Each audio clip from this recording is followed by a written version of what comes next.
बेईमानों का जिन्होंने हिंदुस्तान की जनता के बैंकों में डकैती डालने का काम किया, उनको आज विदेशों में बैठा के मौज करा रहे हैं ये लोग, और मेरा पासपोर्ट जब्त है। क्या मैं हिंदुस्तान का नागरिक नहीं? चारों तरफ महामानव की सरकार महोदया, महामानव की सरकार। वो तो अवतार भी कहते हैं अपने आप को, और इन्होंने कितना बड़ा पाप किया वो भी बता रहा हूं। पाकिस्तान की सीमा में, गुजरात के अंदर भारत की सुरक्षा कानूनों में रिलैक्स देने का काम इस अपराध इस सरकार ने किया है। अपने एक दोस्त को एनर्जी पार्क का ठेका देने के लिए, उसका फायदा पहुंचाने के लिए, उसका धंधा कराने के लिए, देश की सुरक्षा के साथ अपने दोस्त को फायदा पहुंचाने के लिए, अडानी को फायदा पहुंचाने के लिए आपने बॉर्डर की सुरक्षा पे, वहां के कानूनों पे रिलैक्स देने का काम किया। कितने शर्म की बात है, कितने शर्म की बात है। एक दोस्त के लिए देश की सुरक्षा के साथ आप समझौता करते हैं। चंद पूंजीपतियों को बिठाने का, मौज उड़वाने का अपराध अगर किसी ने किया है तो नरेंद्र मोदी की सरकार ने किया है। विजय माल्या आएगा, तिहाड़ के बैरक में रहेगा, यहां पे उसका रोका जाएगा, यहां उसको सजा दी जाएगी। टीवी चैनल वाले खबर चला रहे थे और ये लोग भी बोल रहे थे विजय माल्या को लाएंगे। 9,000 करोड़ रुपए की लूट करने वाला विजय माल्या आज विदेशों में बैठ के चिढ़ा रहा है। और एक ललित मोदी है, उसने कौन से देश की, संजय रावत जी, मुझे तो नाम में भूल गया, बानुआतू की नागरिकता ले लिया उसने कहा 1 करोड़ रुपए जमा करो, बानुआतू चलो, बानुआतू चला गया। अरे हिंदुस्तान, नितिन संदेशरा 6,000 करोड़ रुपए हिंदुस्तान का लूट के विदेशों में बैठा हुआ है, आपको चिढ़ा रहा है। हिंदुस्तान के डकैत आज विदेशों में बैठ के हमको चिढ़ाने का काम कर रहे हैं। जिन्होंने हमारी बैंकों को लूटा है, जिन्होंने आम आदमी का पैसा लूटा है, वो 20,000 करोड़ की लूट करने वाला नीरव मोदी और मेहुल चौकसी कई वर्षों से हिंदुस्तान छोड़ के बाहर बैठा हुआ है, चिढ़ा रहा है इस देश को। उस डकैत को आप पकड़ के अब तक क्यों नहीं ला पाए? जवाब दीजिए, क्यों नहीं उसका पासपोर्ट जब्त किया आपने?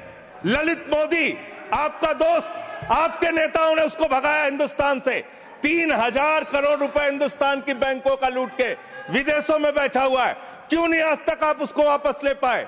विजय माल्या 9,000 करोड़ रुपए हिंदुस्तान का लूट के, हिंदुस्तान के बैंकों का लूट के, हिंदुस्तान के आम आदमी का पैसा लूट के 9,000 करोड़ रुपए विजय माल्या विदेशों में बैठा हुआ है, आपको चिढ़ाता रहता है। दुख और पीड़ा के साथ आपके साथ कह रहा हूं कि इन बेईमानों का जिन्होंने हिंदुस्तान की जनता के बैंकों में डकैती डालने का काम किया, उनको आज विदेशों में बैठा के मौज करा रहे हैं ये लोग, और मेरा पासपोर्ट जब्त है, मेरा पासपोर्ट जब्त है। क्या मैं हिंदुस्तान का नागरिक नहीं? क्या मैं इस सर्वोच्च सदन का सदस्य नहीं?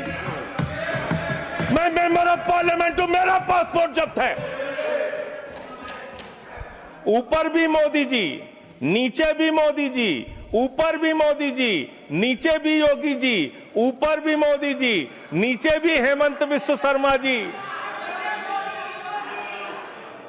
चारों तरफ महामानव की सरकार महोदया, महामानव की सरकार।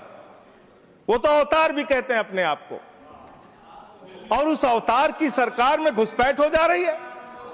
11 साल से हिंदुस्तान के अगर किसी कोने में अवैध घुसपैठिया है, अवैध रूप से कोई नागरिक रह रहा है, तो उसके लिए सीधे तौर पे भारतीय जनता पार्टी की सरकार और प्रधानमंत्री नरेंद्र मोदी जिम्मेदार हैं, कोई दूसरा जिम्मेदार नहीं है। बॉर्डर की सुरक्षा महोदया किसके पास है? बॉर्डर की सुरक्षा गृह मंत्रालय के पास है, बीएसएफ लगी हुई है वहां पे। चीन घुसपैठ कर रहा है, हम लोग चिल्लाते हैं, बोलते हैं, आपको उसके बारे में बोलने की फुर्सत नहीं। गलवान घाटी में हमारे 20 जवान शहीद हो गए, लेकिन शर्म आती है उस चीन के साथ आपने अपना व्यापार बढ़ाने का काम किया है, हिंदुस्तान का रुपया उन तक पहुंचाने का काम किया है। 11 साल से आपकी केंद्र में सरकार, और बांग्लादेशी घुसपैठिया आप नंबर नहीं बता पाते कितने भगाए आपने। आज बताइए कितने लोगों को आपने भगाया, कितने बांग्लादेशी घुसपैठियों को आपने हिंदुस्तान से भगाया 11 साल के अंदर। खाली राजनीति करते हैं। बंगाल का चुनाव आ रहा है, राजनीति शुरू। बिहार का चुनाव आ रहा है, राजनीति शुरू। अरे इससे ऊपर भी जाओ। और इन्होंने कितना बड़ा पाप किया वो भी बता रहा हूं, पूरे देश को सुनना चाहिए कितना बड़ा पाप किया इन्होंने। पंजाब के अंदर जो सीमा थी बीएसएफ के देखरेख में, उसको इन्होंने बढ़ा दिया, 50 किलोमीटर तक कर दिया।